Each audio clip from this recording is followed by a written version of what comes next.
Неткен әдемі сөз. Бір патша ең жақсы әрі көркем сөз айтқан адамға 400 динар берем деп жарлық шығарыпты. Келесі күні нөкерлерімен сапарға шығады.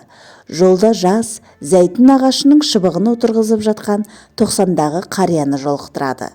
Патша оған: мына көшетіңіз жеміс бергенше жоқ дегенде 20 жыл керек. Төріңізден көріңіз жақын қалғанда жемісін көрмейтін іске неге арамтер болып жатырсыз дейді. Сонда қария: бұрынғылар еккен ағаштың жемісін біз теріп жеген болатынбыз.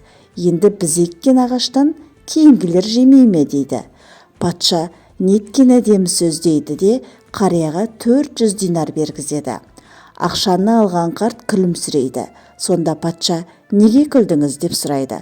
Қария: зәйтүн ағашы 20 жылдан кейін жеміс берсе, менің ағашым қолма-қол жеміс берді дейді.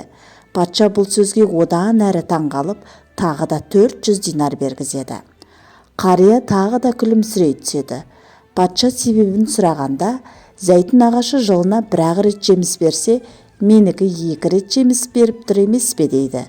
Бұл жауапқа қайран қалған патша тағы да 400 динар бергізеді. Сосын атын тебініп, қарияның қасынан жылдам қозғалып кетеді.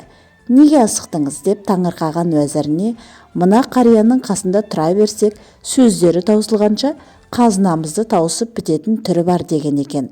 Осылайша жақсылық та еш таусылмай, әрдайым жемісін үздіксіз бере бермек. Жақсылықтарыңыз таусылмасын, жақсылар.